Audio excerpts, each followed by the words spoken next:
Hello boys and girls, welcome back to the channel. This is your favorite boxing coach, Coach Ahmed with Shrim's Academy. And today we're going to discuss what you can do to make your speedbag platform go even faster.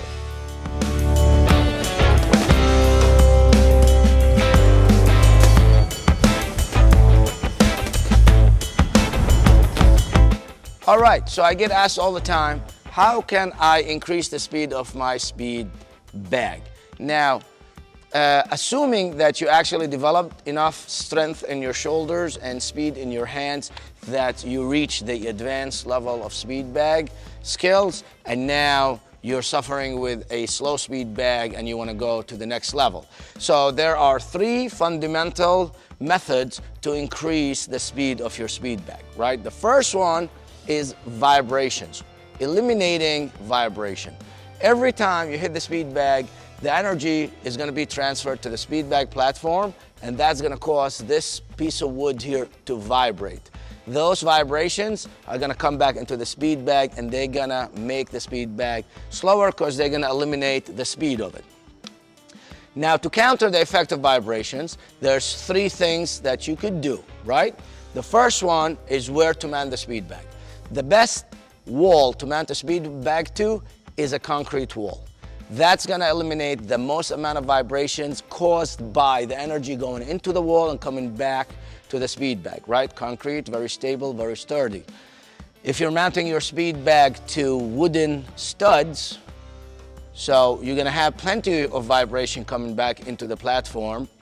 And the best way to counter that effect is if you create some kind of frame and mount the frame on the studs first, then mounting the speed bag to that frame.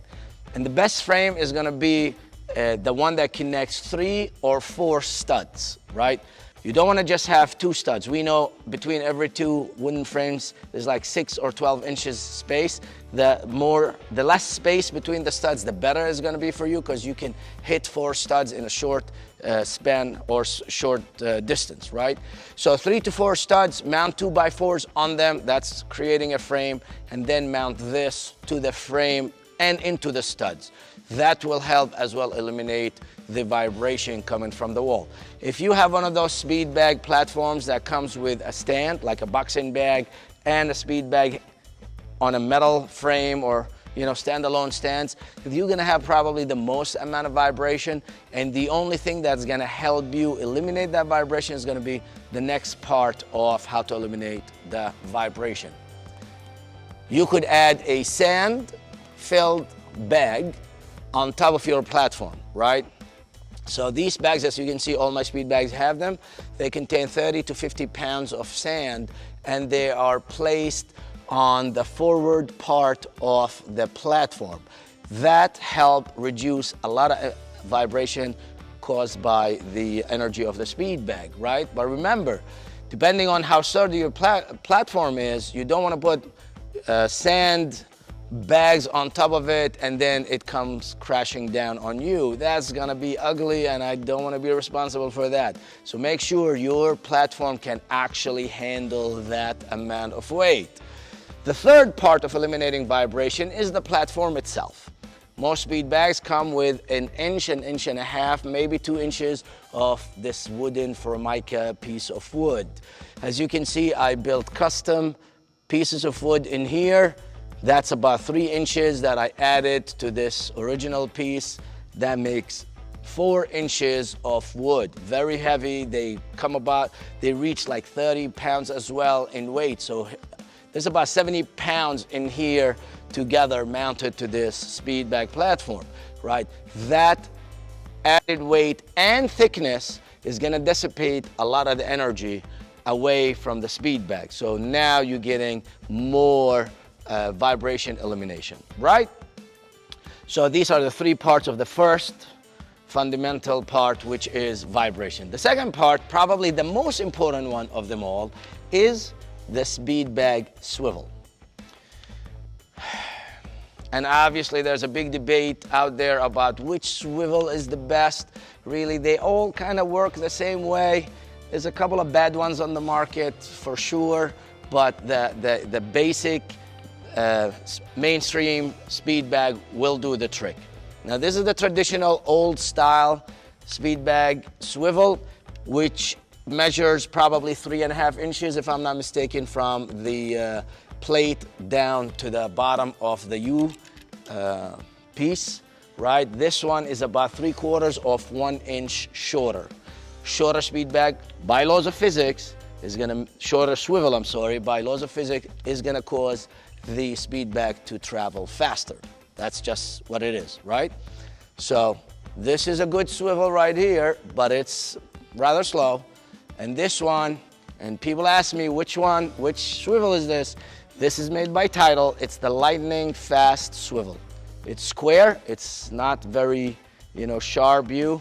I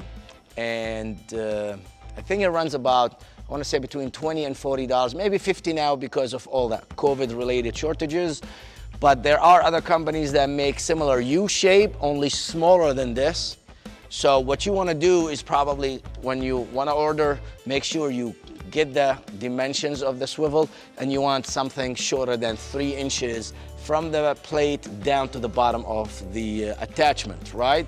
3 inches, I believe, is about 6.5 centimeters or 7 centimeters in metric, right? So, was it metric or imperial? One of them, you guys get it, right? So the swivel will make a big difference also, and I'm gonna put some pictures up for you between comparing the two in length, right? How short this compared to that. The last part, right, the speed bag itself. So this is where things get a little bit funky, right? We're gonna look at the differences in size here. This is my most favorite beginner's speed bag. It's huge, right? And as we all know, size does matter. And the bigger the speed bag, the slower it's gonna be. So you wanna look at a small speed bag that goes with your short swivel, and that's gonna be the fastest combination you can have. And there are tons of speed bag out there. For the most part, they all have similar measurements. There is a couple of options out there smaller than this. Which model is this? So this is Rivals. I think it's the same series. It starts with the blue one. I made a video of that. It's a terrible choice. Then it goes with that, which is, I think, 9 by 11 or 8 by 11, something like that. Then it goes to the black hanging in there, the red. This one is 7 by 9, and then I think this is 6 by 8. And that's not the smallest one. There's one smaller, and that's super fast but extremely hard to hit because it's such a tiny bag, right? I would go with the white one. I would go with these dimensions, right? 5 by 7 or 6 by 8. This should be really fast enough. And the other factor of what makes a speed bag faster is the material is made of, right? Good speed bags they're made of or constructed of leather, right? Some of them come in vinyl, like Everlast cheaper model comes in vinyl. The more expensive one has kangaroo leather. I think this is cow hide, if I'm not mistaken. But some leather is softer than others, right?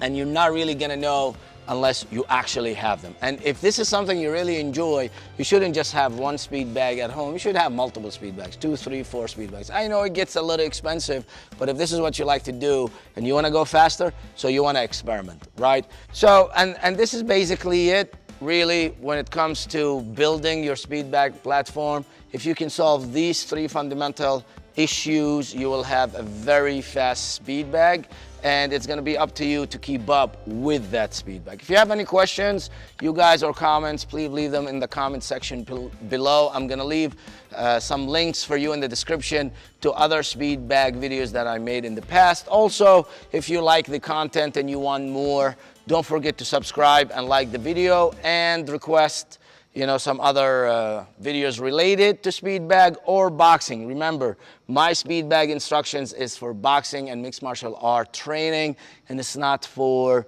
some circus training, all right? If you know what I mean. So thank you again for watching, and we'll see you in the future.